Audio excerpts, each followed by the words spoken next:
Well, আমি সব কিছু বলার আগে আমি আগে আমার নিজের বাইকটার আগে একটা ছবি তুলে নিই। কারণ নিজের বাইকের ছবি আমি এখনও নিজে তুলি নাই। তো ওয়েল, এখন আসা যাক যে আমি কি কি মডিফাই করলাম। আরেকটা জিনিস, স্পেশাল জিনিস আমি লাগাইছি। সেটা কি দেখেন তো, দেখে বলেন যে সেটা কি হইতে পারে। হ্যাঁ, সেটা হলো এই যে 4V যেই ইঞ্জিন গার্ড আছে, সেই ইঞ্জিন গার্ডটা। অনেকে যারা জিজ্ঞাসা করছেন যে এই যে MT-50 এটা আমি কেমনে লাগাইছি। এখানে দুটা মিরর আছে, সুরি মিরর বলে যেটাকে আর কি সবাই ইউজ করে। দেন একটা লিভার গার্ড, সরি একটা না দুইটা লিভার গার্ড আছে।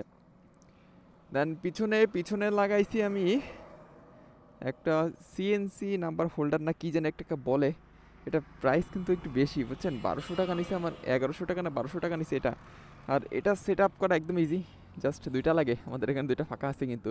আর এর সাথে কিন্তু মাত্র একটা জিনিস দিবে, স্যার কিছুই দিবে না। ইন্ডিকেটারই তো কেনা লাগছে আমার 330 টাকা নিছে আমার কাছ থেকে ইন্ডিকেটর দুইটা। তো যাই হোক, এর সাথে এই ইন্ডিকেটর ছাড়া মানায় না। এটা মানে one and only one piece.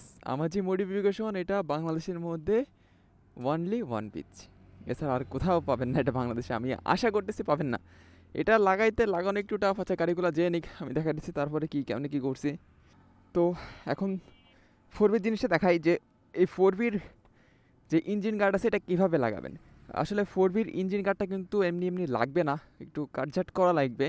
এখন দেখেন 4Vর ইঞ্জিন গার্ডের জন্য এখানে এখানে একটা কোনো ক্লাম না, এখানে জাস্ট যেই নাটটা ছিল সেই নাটের ভিতরে এটা লাগাই দেওয়া হয়েছে। দেন এখানে যথেষ্ট ফাঁকা আছে, এতে লাগবে না। আর এই যে এখানে এখানে দেখা যাচ্ছে কিনা আমি বলতে পারতেছি না। এখানে হলো আপনার একটা হর্নের ক্লাম দিছি, বুঝছেন। এই যে এখান থেকে ব্যাকা করে একটা হর্নের ক্লাম দেওয়া। আর এছাড়া এছাড়া আর কোনো কিচ্ছু লাগানো লাগবে না আপনারা। অন্যরা যারা লাগাইছে, মানে এটা আমি লাগাইছি হলো ইন্ডিয়ার একটা ভিডিও দেখে, একটা ভাইয়ের ভিডিও দেখে। ওনারা কিন্তু মনে করেন এটা কেটে ফেলছে, বাট আমার মনে হয় না যে এটা কাটার কোনো দরকার আছে। কারণ এখানে একটা নাট, এখানে একটা ক্লাম, আর ওই পাশে একটা নাট, এছাড়া আর কোনো ইয়ার দরকার নাই। জাস্ট এতটুকুই, এছাড়া আর তেমন কোনো প্যারা নেওয়ার দরকার নেই। আর চাইলে এটা লাগাইতে পারেন। এটা লাগানোর পর লুকসটা কিন্তু জাস্ট অসাম হয়ে যায় একদম। একটু আমি ভাবছি, ফার্স্টে ভাবছি এটা মানে নিচু নিচু হবে, বাট না, আসলে না, নিচু নিচু হয় নাই, একদম ঠিকঠাকই আছে। আর মিরর দুটা তো অনেক আগেই লাগাইছে, এটা দেখছেন। আর MT-50 যেটা করছি আর কি, MT-50 তেমন কোনো সমস্যা নাই। MT-50-র মাঠঘাট, সরি MT-50-র উইংলেট লাগানোর জন্য আপনাদের ঝামেলা হবেই। আমি কি করছি দেখেন, ফার্স্টে এটা খুলছি। এটা খোলার পরে এখানে একটা ছিদ্র করছি আমি, মানে সামান্য ছিদ্র করছি, নাট থেকে একটু ছোটো ছিদ্র করছি যাতে প্যাঁচটা দিতে পারি আমি। ভিতরে কিন্তু একটুও জায়গা নেই। আপনি ভাবতেছেন যে ভিতরে নাট ঢুকাই দেবেন, জায়গা কিন্তু একটুও নাই। ভিতরে সামান্য একটু জায়গা আছে যেখানে কোনো রকম একটু আটবে নাটটা। তারপরেও যথেষ্ট টাইট হয়েছে, নড়ে না এটা। দেন এখানে আমি আর একটু সুপার গ্লু ইউজ করছি যাতে পড়ে না যায়, কারণ ভিতরে কোনো স্ক্রু নেই, জাস্ট প্লাস্টিকের সাথে নাট পেঁচায় রাখছি আমি। এই যে এখানে একটা মোটা নাট, এখানে একটা মোটা নাট। আর এই যে এটা কিন্তু খুলি নাই আমি, এটা এখানেই আছে। যখন আপনারা খুলবেন তখন অনেক সাবধানতার সাথে কাজ করবেন। এটা এটা লাগানো কিন্তু মোটেও কোনো ইজি কাজ না। সো যারা লাগাবেন তারা ঠিকমতো ঠিকঠাক করবেন। আর তেমন কিছু বলার নেই, এছাড়া নতুন তার কিছুই লাগায় নেই। তো চলেন রাইড করতে করতে এবার কথা বলি। আর আমার বাইকে যে জিনিসগুলো লাগানো আছে, আমি এটা গ্যারেন্টিতে বলতে পারবো এখন পর্যন্ত এই এক্সট্রিমে বাংলাদেশে এখনও পর্যন্ত এটাকে মডিফাই কেউ করে নাই। এটা আমি গ্যারেন্টিতে বলতে পারবো।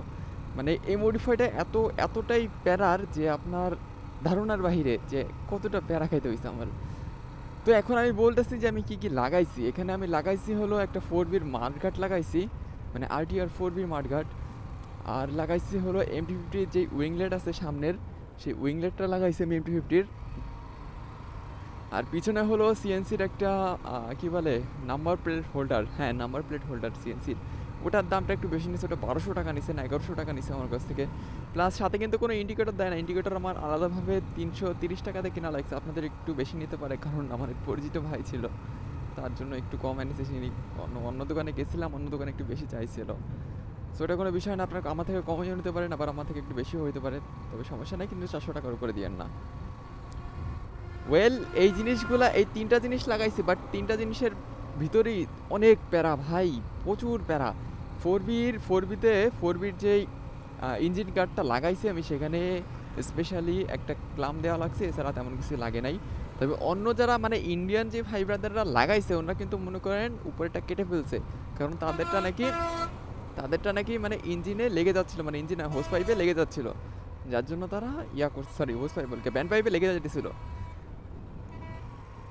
যার জন্য তারা ওটা কেটে ফেলছিল। বাট আমার কিন্তু কাটা লাগে না, আমি একটু মাথা কাটায় একটা হর্নের ক্লাম নিয়ে ক্লামটা একটু অধিক করে দিছি, কারণ এটা 100 কোনোদিনও হবে না, কারণ যেহেতু এটা অন্য একটা বাইকের জিনিস তাই একটু এদিক ওদিক হবে, ওটা কোনো সমস্যা না, ওটা মানায় নিতে হবে আপনার। তো এই ছিল আজকের আমার মডিফিকেশনের ভিডিও। আর আপনাদের কাছে কেমন লাগছে আমাকে অবশ্যই জানাবেন। আর ফুল একটা আমি ছবি আপনাদের আপলোড করে দিব, আপনারা রেটিং করে দিবেন যে কতটার ভিতরে কত দেওয়া যায় আমার বাইকটাকে।